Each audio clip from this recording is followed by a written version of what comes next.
Merhaba arkadaşlar. Videoya başlamadan önce belirtmek isterim ki bu videoyu hazırlamamdaki amaç oyun hakkında çok fazla Türkçe kaynak olmamasıdır.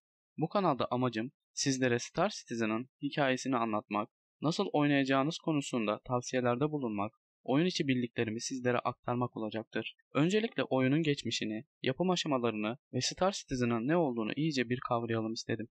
Bildiklerimi ve araştırdıklarımı dilim döndüğünce sizlere aktarmaya çalıştım. Ayrıca videoyu hazırlamamda yardımcı olan ve benim de üyesi olduğum Star Citizen Global Organizasyonu'na yardımlarından dolayı teşekkür etmek istiyorum.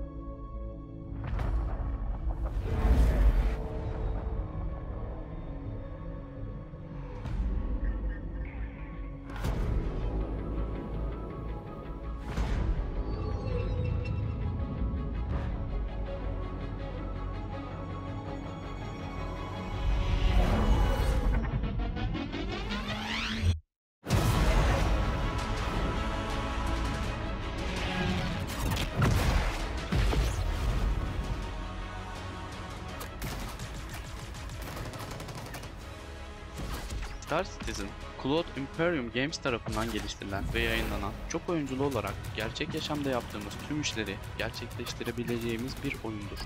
Oyunun gelişimi 2011'de oyun yapımcılarına single player olarak tanıtılan ve uzay oyunları tutmuyor gerekçesiyle reddedilen, 2012'de Kickstarter kampanyası aracılığıyla halka açılan ve Backer yani bizlerin isteğiyle multiplayer olarak 2 bölüme ayrılan bir oyundur.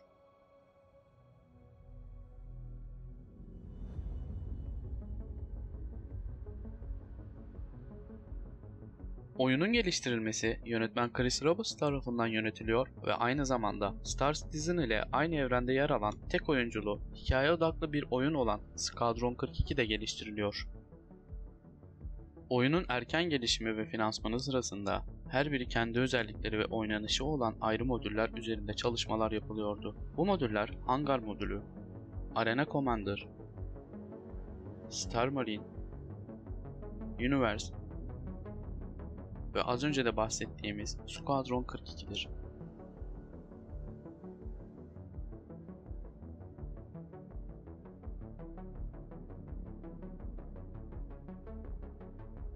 29 Ağustos 2013'te piyasaya sürülen Star Citizen'ın ilk oynanabilir alfa bileşeniydi. Oyuncuların gemilerini gerçek zamanlı kapalı bir ortamda görebildikleri ve gemi bileşenlerini değiştirebildikleri bağımsız bir sürümdür. Hangarın içine yerleştirilebilen ve düzenlenebilen dekorasyonlar ile kendinize özgü hangarınızı oluşturabilirsiniz. Hangara erişim, RSI hesabında oyun erişimi içeren bir paket gerektirir. Hesabında oyun erişimi olan bir paket değil de yalnızca bir geminiz varsa hangara erişemezsiniz. Hesabınızı aldıktan sonra ana menüde bulunan hangar kısmından hangarınıza erişim yapabilirsiniz. Selfland, Arrowview, Revelan York ve son olarak Asteroid VFG endüstriyel hangar olmak üzere 4 çeşit hangar bulunmaktadır. Bu hangarların her birinin kendine özgü tasarımları ve özellikleri vardır. Sıralamaya göre küçükten büyüğe doğru gider ve kapasiteleri artar.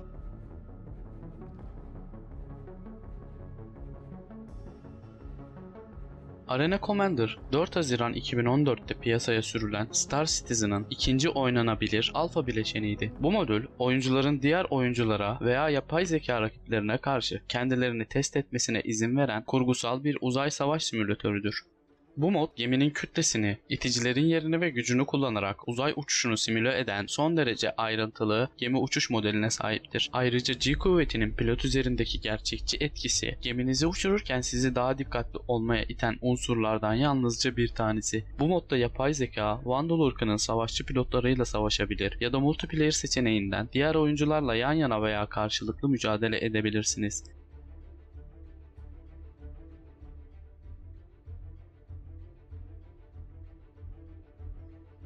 Star Citizen'ın FPS yani birinci şahıs nişancı modudur. Arena Commander gibi Star Marine de 23 Aralık 2016'da yayınlanan kurgu dışı bir savaş simülatörüdür. Bu modda Light, medium, heavy zırhlar, enerji ve balistik silahlar, el bombaları gibi cephanelerle rakiplerinize zor anlar yaşatabilirsiniz.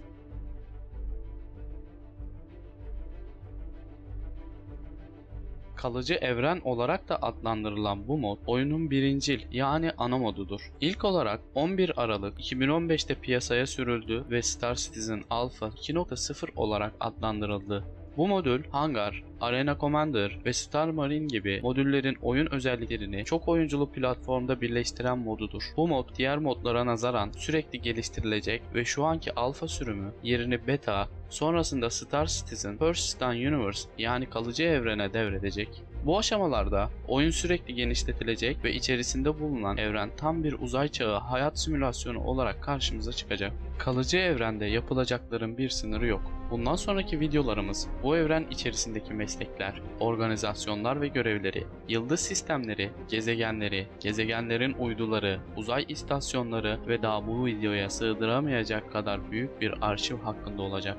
Bu videoda Universe konusuna pek spoiler vermek istemiyorum çünkü yakın zamanda paylaşacağım Star Citizen Universe adı altındaki playliste bu evren içerisindeki her şeyden dilimiz döndüğü kadar bahsedeceğiz.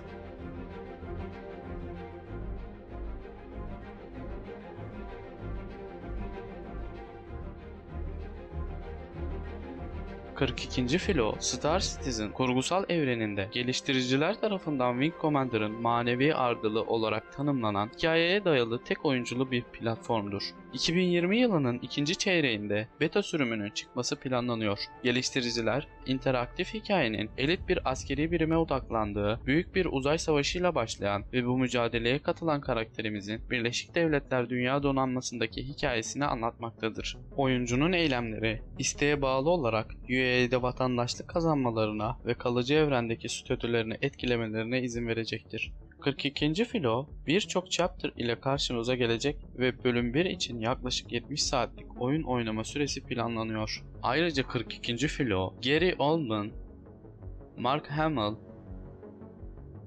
Gillian Anderson, Mark Strong, Liam Cunningham, Andy Serkis gibi çok geniş bir oyuncu kadrosuna sahip.